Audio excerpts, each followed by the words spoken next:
Hi there, this is Bruce Bishop from ChronicleT.com. I'm here today with Tim Alcorn from AM 930 WEOL. Tim, week number 2, here we go.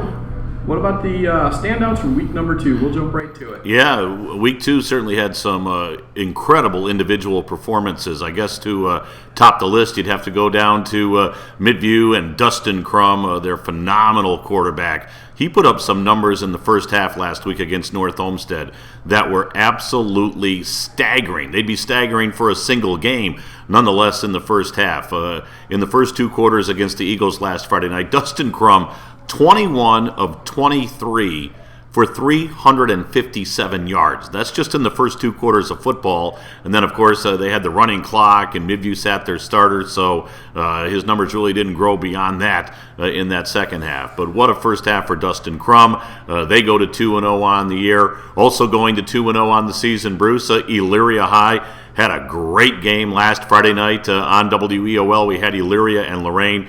You talk about an incredible high school football atmosphere. George Daniel Field was just packed to the gills. Hard-hitting game, exciting game. Elyria pulls it out with a 2-point victory with about 5 minutes to go in the ball game. Tim Gebhardt really captured it extremely well in the Chronicle Telegram, and we were really privileged to call it on WEOL. So their inside linebacker, Zach Mason, was our player of the game. And you talk about another great performance. It seemed like he was in on every single solitary tackle for Elyria High. So they got off to the great 2-0 start. Avon's 2-0. Vermilion's 2-0. We've got their ball game Friday night as they take on the Firelands Falcons, who are 1-1. So certainly some teams that are off to good starts here in Lorain County. That's great. Hey, speaking of atmosphere, here's the segue. Let's talk about the atmosphere where we are today. Corks and Stubbies. We come here every week to do our football preview, and again, they were waiting for us as we came in the door. Now, I have to tell you a quick story. Last Saturday night, I made a trip over to Corks and Stubbies just to grab a quick bite to eat. Food was phenomenal. Was here with my wife and daughter, and it was really cool because as we came into Corks and Stubbies, they had the Kentucky football game on, and of course playing for Kentucky this year, C.J. Conrad, last year's Golden Helmet Award winner in Lorain County. He's on the cover of the WEOL Forecast magazine, so it was really cool to come into Corks and Stubbies last Saturday and have some tremendous food and watch Kentucky and root for a local kid, root for C.J. Conrad out of Keystone, of course, now playing for Kentucky. So, yeah, no matter what day it is, no matter what night it is, Corks and Stubbies, a great place to stop by. Good stuff. How'd you like that segue? Pretty smooth, huh? It was good. I'll give you credit on that one, Bruce. Now I don't have a segue to go to the next thing. I'm going to go back just a little tiny bit.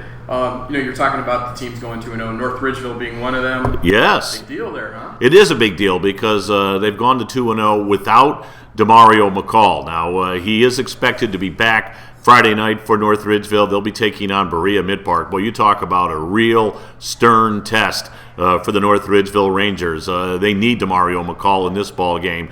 But, hey, hats off to North Ridgeville to win 2 games without the premier player in Northeast Ohio. That's a real tribute to Coach Luke Durbin and the staff and the kids over at North Ridgeville. Unfortunately, as we sit here in Amherst, that second win was against the Amherst Comets. Boy, they've lost 2 games this year by a combined 6 points, I believe it is, something like that. And they've got a real test this week with the aforementioned Midview. So it's been a tough start for Amherst, but their kids are playing very, very tough football. Anybody else you can think of off the top of your head that's kind of off to a tough start this year? Well, we mentioned CJ being from Keystone. They're off to an 0-2 start, but they always play a real tough non-conference schedule. Rob Clerico deliberately does it that way down at Keystone. He wants his team to be ready for conference play. They've got another real tough non-conference game this week with Galleon. So a tough 0-2 start for the Keystone Wildcats. Lorain 0-2. We mentioned the Elyria-Lorain game last Friday, but boy, did they really improve from week 1 to week 2. They're going to be a better football team as the year rolls along. So, there's still a lot of weeks to be played here. 8 more weeks to go as far as the regular season is concerned. So you'll see some teams really improve. And obviously the teams that are off to those 2-0 starts that we mentioned, Avon, Midview, Elyria, those were teams that Sean Bennett and I, when we met for the first time here a couple of weeks ago, we thought they might be the better teams in Lorain County, and it's kind of shaking out that way. Right. What do we have coming up for week number 3? Well, there isn't really a great marquee matchup per se. There's some real intriguing matchups. Our game on WEOL, we think, is one of the real good rivalry games in Lorain County with Firelands and Vermilion. It's always a spirited battle when those two schools get together, their neighboring communities. So, and that should be a good football game. Firelands won it last year. They're home this year, so Vermilion looking for a little revenge as they go to Firelands. As we said, the Sailors are off to a 2-0 start. That could be a real good football game. Elyria Catholic got their first win of the year on Saturday afternoon when they beat Cleveland Central Catholic. So they'll look for their second win of the year when they take on Mogador. Columbia Northwestern, that should be a very competitive game. So there's some good games on the schedule. It's kind of the calm before the storm for week 4 next week. I know we'll talk about it next week with Avon and Midview. So, there isn't really a great matchup. You go, wow, this is the game that everybody's looking for. But there's some really good quality matchups this week. Okay, so calm before the storm. Nobody's talking about it. We will. So, what do you think?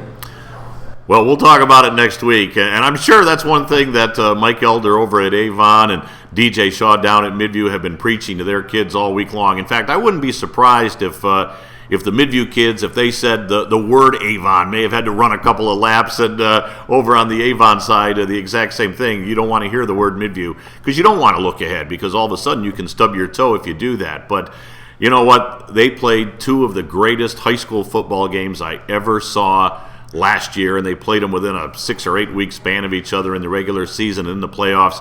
I know when the schedule came out for this year, everybody circled Friday, September 18th, Midview at Avon on it. Obviously, we're going to do the game on WEOL, so there'll be a lot of hype next week. I mean, you will hear nothing but Eagles and Middies going into week 4, but each team realizes, hey, week 4 doesn't mean a whole lot if we don't win in week 3. And, of course, for the Midview Middies, they take on the Amherst Comets. For Avon, they take on North Olmsted. In fact, that Avon-North Olmsted game, our Stream 2 game, on WEOL.com. So each team needs to stay focused this week to make next week that much more important and that much more huge. How do you feel that Amherst Midview game is going to go? Is there a chance Amherst can dig out after a rough start against a team like that? Yeah, I mean, I'm sure Coach Fishley would be the first to admit they'd be the heavy underdog going into that ball game, especially the way Midview performed last week against North Olmsted. They really seem to get it going. So,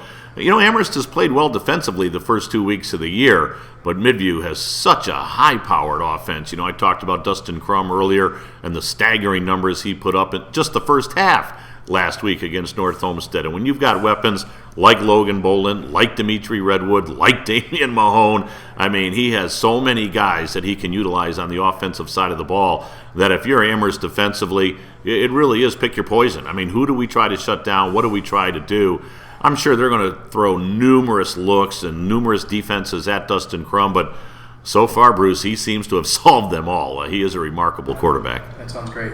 All right, well, next week we'll meet up again back here at Corks and Stubbies. We'll be here. And we'll kind of talk about how everything went in week 3, and definitely expect some good conversation about that huge game coming up. Oh, no doubt. And again, if folks want to send us an email or drop us a line on Twitter, my email address, TALCORN, talcorn@weol.com, and on Twitter at TAPBP. So, hey, shoot us an email, shoot us a question on Twitter. I don't know if I have the answers, Bruce. I don't pretend to sit here and be the answer man, but we'd love to hear from the fans. And as you said, anytime they want to come out here and join us at Corks and Stubbies, enjoy some of the great atmosphere, the unbelievable food, stop on by. Usually every Wednesday afternoon, Bruce is here rolling. You got it.